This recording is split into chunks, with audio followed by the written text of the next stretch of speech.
Ladies and gentlemen, this is Carmine Sabia for Explain America, and if you are a conservative or a Christian conservative, it's been a great time to be watching the Supreme Court. If, however, you're President Biden, not such a great time. And now a speech from Nancy Pelosi just gave him a double smack in the face. Before we get started, folks, please make sure you like, comment, share, and subscribe. Those things really do help our channel out and help us continue to grow, and we do so appreciate them. Nancy Pelosi, she was the one who's going to haunt Biden's dreams, or nightmares, as it were. See, Nancy Pelosi, about 2 years ago, give or take, she gave a little speech. And this speech was cited by the Supreme Court today in their decision to bury Joe Biden's student loan program. Now, I could tell you about the speech or I could show you the speech. I'd rather show you the speech because, well, that tells the story better than I can. Let's take a look. People think that the President of the United States, is this more on the subject than you ever want to know? Well, you'll let me know.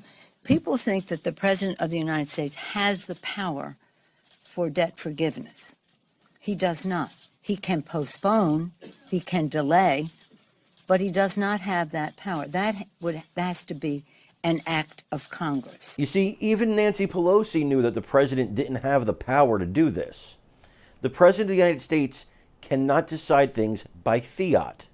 And what does that mean? It means that he's not a dictator. He cannot just decree something and that it is so.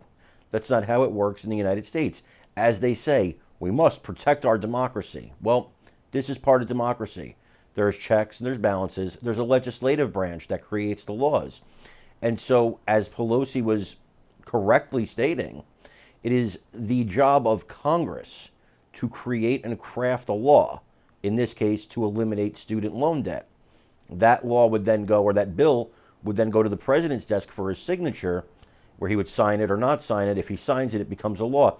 In fact, if you just watch the Schoolhouse Rock video on the bill on Capitol Hill, that would have taught Biden all about this, and he wouldn't have had to go through all this with the Supreme Court. It would have taught him right there. Schoolhouse Rock, educating politicians since the 1970s. Folks, the problem here is that Biden, in my opinion, he's not a stupid man. He may be a senile man, I don't know, but he's not a stupid man. He knew this was never going to pass the Supreme Court. He knew it. He knew it when he decided on it. He got a lot of people's hopes up, got them excited, and now they're going to be looking for somebody to blame, and that's when Biden turns around and says, see, it's those dastardly Republicans. But if you elect more Democrats to Congress and elect me again as president, we're going to get this law passed, and we're going to blah, blah, blah, blah, blah, blah, blah, blah, blah. You know the whole rest. This, I think, from day one, this was a campaign issue for him. Not an actual issue about something he was actually going to solve, because he doesn't actually solve anything, does he? This was always going to be a campaign issue. That's my fervent belief, and I'm waiting for somebody to prove me incorrect. Folks, I want to thank you for joining me here today at Explain America. Again, I'm Carmine Sabia. Please remember to like, comment, share, and subscribe. We love you guys. God bless you. Take care, everybody.